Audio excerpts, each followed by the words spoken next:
Marcus Aurelius says, "The happiness of your life depends on the quality of your thoughts." Marcus Aurelius was a Roman emperor from 161 to 180 AD and a very prominent figure within the philosophy of Stoicism.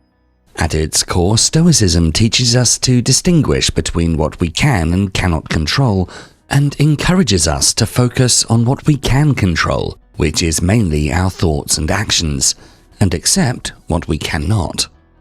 This mindset shift is like putting on mental armor that shields us from negative thoughts and unnecessary worries.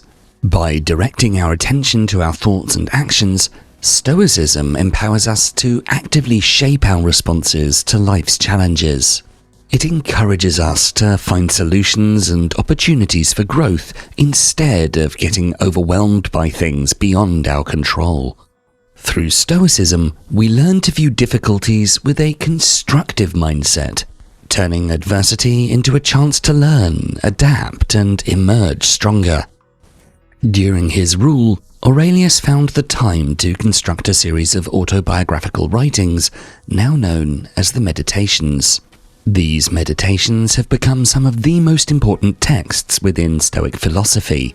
And so in this video, we'll talk about how to think positively from the philosophy of Marcus Aurelius. Number 1. Realize the importance of thought. Aurelius says, "It's time you realize that you have something in you more powerful and miraculous than the things that affect you and make you dance like a puppet." Thinking is such a natural, expected, and constant activity that we often forget the power a thought can have. In other words, we take our thoughts for granted. Stoics, in contrast, place a lot of importance on the act of thinking, and even more importantly, being conscious of this act.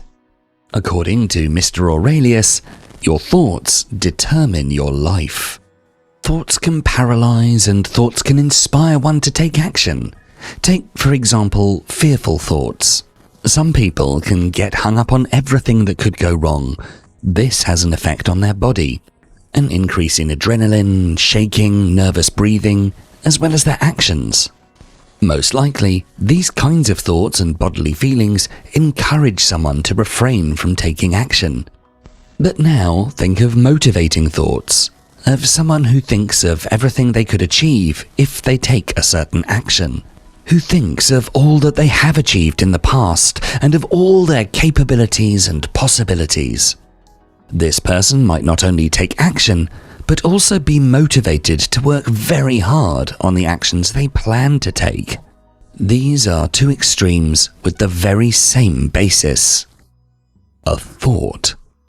Those who never really consider what they're thinking often don't know what it is that's holding them back. To truly get to know yourself and reach your highest potential in life, it's crucial to pause and consider what thoughts you have. Stoics spend a lot of time examining what goes on in their head by way of meditation, reflection, or journaling. For example, a very well-known Stoic tradition is the evening reflection. Spend a fixed amount of time in the evening to contemplate what you've thought that day, what effect your thoughts had on you, and what kind of worldviews they represent. By doing so, you know exactly what kind of thoughts are helping you move forward in life and what kind of thoughts are holding you back. You can't change anything before you know what it is that needs to change, and thus examining your thoughts is the very first step to changing your life. Number 2. Learn to transform your thoughts. To quote Aurelius, "Here is a rule to remember in future when anything tempts you to feel bitter. Not, this is misfortune, but to bear this worthily is good fortune." Our thoughts, especially the spontaneous ones, are loaded with value judgments and conclusions. We automatically judge anything we come across or think about. Is it fun, boring, beautiful, ugly, successful, a failure? Are we satisfied with our life or unsatisfied? Is our plan a good or bad idea? This way of thinking might seem logical and helpful, but can in fact be very damaging. Oftentimes, one thinks that their judgments are based on facts, but this is rarely true. You rarely have all the facts, and the way you assess those facts you do have is tainted by emotions and bias. Generally, your thoughts are not shaped by reality, but by your perception of it.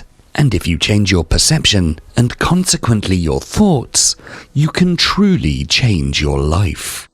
As soon as you've judged something negatively, in other words, have a negative thought about something, it's hard to act despite that thought. For example, if halfway through the day you have a thought about this being an awful day, you quickly lose the motivation to make the day better. If you've deemed a person annoying, you won't try to build a relationship with them anymore. Moreover, you might even linger on these kinds of thoughts and have them become recurring complaints. But having an awful day might be a conclusion you draw after you have a bad interaction with your boss, which was, in reality, only a fraction of your whole day. And you could deem a person annoying after having met them twice and barely knowing anything about them. The conclusions you draw are too quick and not well considered, but they get stuck. And the worst, most harmful part of having those kinds of thoughts is the way they influence the actions you take.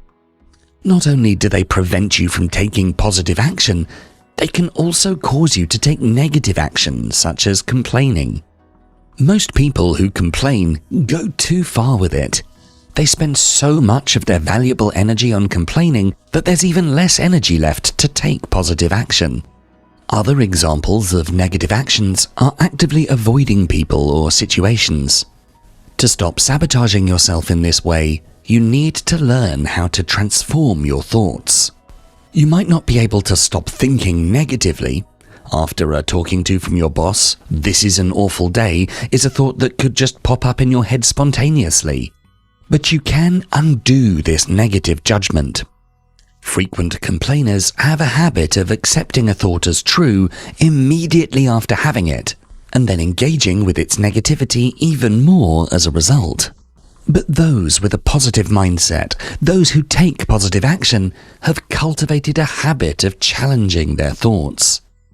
Challenging a thought can be done as a reflection. After having a thought, you could spend some time reflecting on it, whether that's immediately after or later in the day when you find a moment to yourself. During this reflection, you can ask yourself questions. Was my thought reasonable? Did I feel any strong emotions at the time that could have affected my judgment? Was my thought helpful? "This is an awful day" might not be a reasonable thought. Maybe your day went fine except for 5 minutes. In that case, you might say, "This was a bad moment, but my day is still good." But maybe your day has been disappointment after disappointment. It is, reasonably considered, an awful day. Then you should ask yourself, what emotions influenced this thought? Maybe the disappointments would usually not get you down, but on this particular day you're not feeling so great and you can't handle them as well. If that's the case, you might transform your thought into, "I'm a little sensitive today, so this isn't as bad as it feels. Soon I will feel fine again." And the final question is often the most transforming one. Was your thought helpful?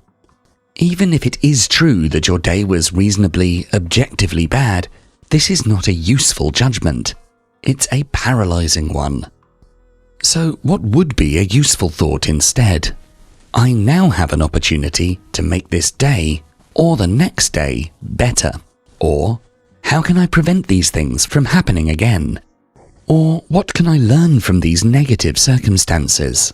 The answer to most of these questions leads to a certain positive action. A good way to practice your ability to reflect and transform your thoughts is the following exercise. For a day or two, try to interpret everything that happens to you as positive first. For example, if someone insults you, think to yourself, "Being insulted like this can make me a stronger, more confident and unapologetic person." You're not always going to be successful in this, but that's fine. It's about building a habit. As long as you realize that transformation, not complaining, is the end goal, you'll find that you might be able to put positive thoughts into action. So resist the urge to complain and make it a habit to challenge and thus transform your thoughts. There's always something useful to be found in them. Marcus Aurelius called this turning the obstacle upside down. Number 3. Practice Premeditatio Malorum. Aurelius advises us, when you wake up in the morning, tell yourself, the people I deal with today will be meddling, ungrateful, arrogant, dishonest, jealous, and surly. Premeditatio Malorum, translated as premeditation of evils or anticipation of adversity, is a Stoic exercise that involves thinking ahead and preparing for potential challenges. Marcus Aurelius, a practitioner of this exercise, deliberately considered possible setbacks each morning. While this might seem unusual, it became a powerful tool for fostering his positive thinking. Instead of being surprised by problems, he started each day knowing there might be difficulties, and by mentally preparing for such challenges, he was prepared to handle whatever came before him. He faced them calmly and flexibly, which not only helped him handle worries, but also made him stronger and more prepared for challenges. Stoicism's approach to this negative visualizing can be compared to a sturdy oak tree in a storm. Problems and challenges are like strong winds and rain, but Stoicism teaches us to stand strong and resilient instead of breaking easily. In our modern world, this means not letting tough times crush us completely. It's like checking the weather forecast for your life by imagining potential problems and preparing mentally, just like an oak tree strengthens its roots. This doesn't mean becoming pessimistic. Instead, it's about being realistic and ready. Imagine planning a big picnic with friends, and you're responsible for bringing the food. Applying Stoicism in this situation means thinking about what could go wrong before the picnic day arrives. Considering possible challenges like the weather turning rainy or dietary restrictions is like packing an extra umbrella or planning a menu that accommodates everyone's needs. In the modern world, Stoicism helps us become savvy event planners ready for unexpected hiccups. When the actual picnic day comes, we're better prepared for surprises like a sudden rain shower or last-minute dietary requests. Ultimately, Stoicism encourages us to be like that resilient oak tree, standing tall in the face of life's storms. It promotes a mindset that embraces challenges with strength and adaptability, ensuring we're better prepared to weather the storms that life may bring. Number 4. Live in the present. In the words of Marcus Aurelius, give yourself a gift, the present moment. Imagine having a thought or an idea that inspires you to take action. You know what you want to do, why you want to do it, how you want to do it, and have confident thoughts regarding this. You have everything you need, or so you think. But then you start considering the future. And suddenly, while considering the giant realm of possibilities that the future represents, you get anxious. Imagine you want to go back to college to retrain yourself for a different field of work. You have the inspiration and the confidence, but then comes the what-ifs. What if I struggle to balance work, family, and studying? What if I'm not as successful in this new field as I hope to be? What if I regret leaving my current job to go back to college? What if I face health issues or other personal challenges during my studies? While engaging in negative visualization and preparing for potential challenges can be beneficial, consistently being anxious about the future and overly compensating is definitely not. Alternatively, you can get stuck in the past. Suddenly, you're thinking about the last time you went to college, how hard it was, and how you dropped out, and gradually you feel your confidence vanish. The future and past are tricky subjects to think about. Of course, it's smart to plan for the future, and it's a good idea to consider the past to avoid making the same mistakes over and over again. But most people go too far with both of these practices. The past is over, and the future is absolutely unknowable. The future has infinite possibilities, and the effects of the past in the present is impossible to completely accurately determine. Thus, to have these two concepts significantly impact your present is a gamble at best and a complete disaster at worst. Just like value judgments and quick conclusions, your perception of the past and future are loaded with emotion and bias. Marcus Aurelius believed that those who live in the past or future, by spending most of their time and energy thinking about that, don't truly live at all. Holding on to the past will prevent you from growing and improving yourself and your life. Obsessing over the future can either scare you into passivity or encourage you to take all kinds of precautions and actions that, aside from not being guaranteed to work out, are at the expense of your current life. In other words, thoughts about the future or past can paralyze you, which renders you incapable of action or causes you to take suboptimal action. A good way to focus on the present is to question yourself, again by practicing reflection. How many times did you think about the past or future today? Were those times helpful, or did they increase your doubts, worries, or unhappiness? If so, how can you let go of them quicker next time? Another way to learn how to focus on the present is by meditation. Observe all your thoughts about the past and future as they come by, but then let them go. By learning how to focus on the present, you learn how to take action. Number 5. Practice gratitude.